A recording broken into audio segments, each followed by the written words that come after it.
Budget speech అంతా కూడా చూస్తే బడ్జెట్ కానీ గవర్నర్ ప్రసంగం కానీ ఏది చూసినా కానీ కనిపించేది ఒకటే. గవర్నర్ ప్రసంగంలో వీళ్ళు రిప్లై ఇచ్చేటప్పుడు కానీ బడ్జెట్ స్పీచ్లో కానీ ఎక్కడ చూసినా కానీ మనకు కనిపించేటివి రెండు కనిపిస్తాయి. ఒకటి పరనింద, రెండు ఆత్మస్తుతి. ఈ రెండు మాత్రం బాగా ప్రస్ఫుటంగా కనిపిస్తాయి. రెండో బడ్జెట్ ప్రవేశపెడతా ఉన్నప్పటికీ కూడా ఈ రోజుకి కూడా వాళ్ళ నోట్లో నుంచి వచ్చే మాటలు జగనట్ట, జగనిట్ట, జగనట్ట, జగనట్ట, ఆ పాలన ఈ పాలన ఇవే మాటలే వస్తాయి.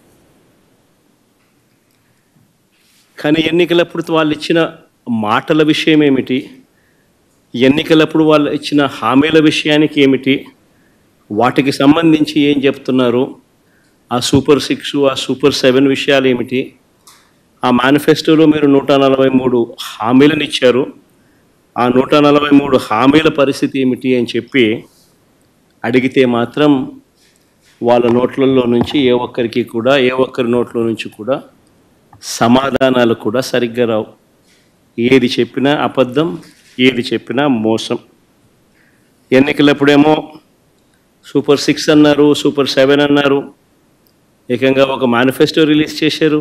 ఆయన దత్తపుత్రుడు ఇద్దరు కలిసి రకరకాల పద్ధతుల్లో పోజులు ఇస్తూ జగన్ చెప్పిన దానికన్నా ఎక్కువ చేస్తున్నాము అని చెబుతూ ఇంటింటికి బాండ్లు కూడా ఇచ్చారు. బాండ్లతో పాటు కరపత్రాలు కూడా ప్రచురించారు. ఇవన్నీ కూడా ప్రతి ఇంటికి కూడా పంచడం జరిగింది. అధికారంలోకి వచ్చిన తర్వాత రెండో బడ్జెట్ ఈరోజు ప్రవేశపెట్టారు.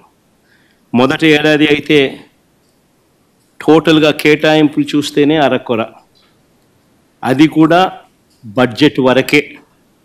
ఇచ్చింది ఎంత అని చూస్తే ఒక పెద్ద బోర్డు సున్నా కనిపిస్తుంది. ఇది చంద్రబాబు నాయుడు గారి బడ్జెట్ ప్రజెంటేషన్.